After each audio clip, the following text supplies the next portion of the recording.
ভবানীপীঠে এসেছি, এখানে মাতাজিকে পেয়েছি।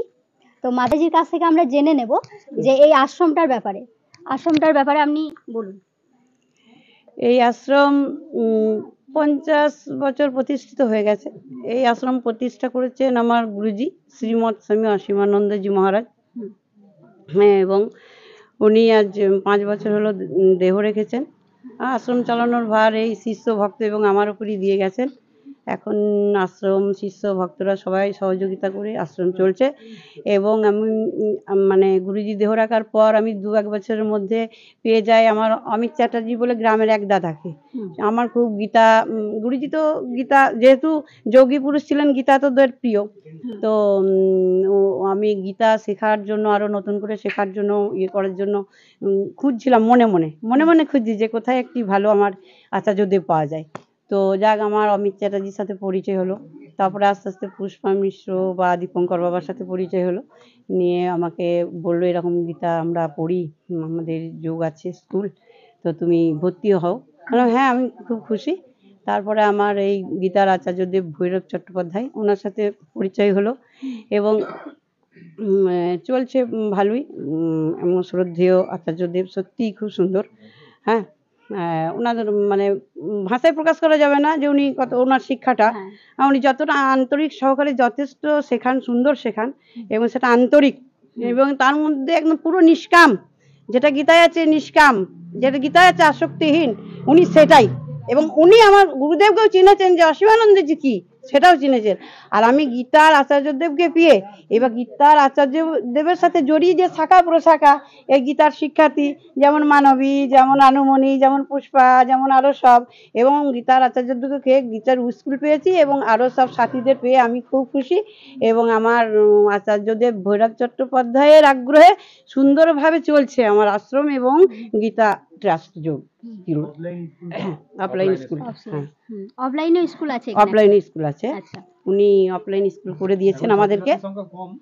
অফলাইনে অমিতদা পরিচালক, আর আমাকে সারথি রেখেছেন, আরতি দীপঙ্কর মিশ্র, আর পুষ্পা মিশ্র তনুশ্রী মাতাজিকে সারথি করেছেন। খুব সুন্দর উনি। আচ্ছা, আপনি এই গীতা যোগ ট্রাস্টের সাথে কতদিন যুক্ত হয়েছেন?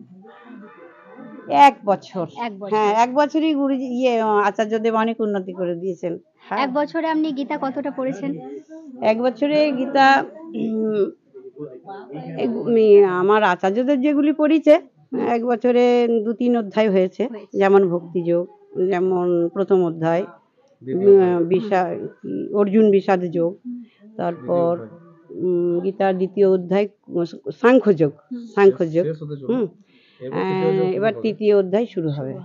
আর গীতা যে আপনি পড়ছেন, গীতার বাণীগুলো পড়ছেন, সাথে মানেগুলো যখন জানছেন প্রত্যেকটা শ্লোকের অর্থ, তখন আপনার কেমন লাগছে? কি অনুভূতি হচ্ছে আপনার মধ্যে?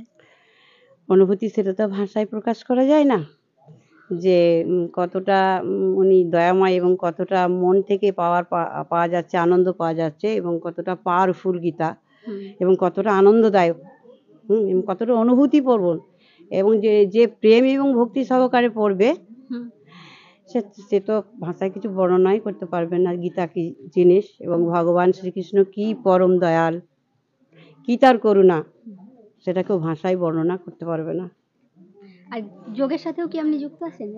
হ্যাঁ, যোগের সাথে যুক্ত আছি, তবে যোগটা সবসময় আমি প্র্যাকটিস করতে পারি না, তবে আমি আগ্রহী, করি দুটো একটা যোগ, গুরুজির শেখানো, আচার্যদেবের শেখানো।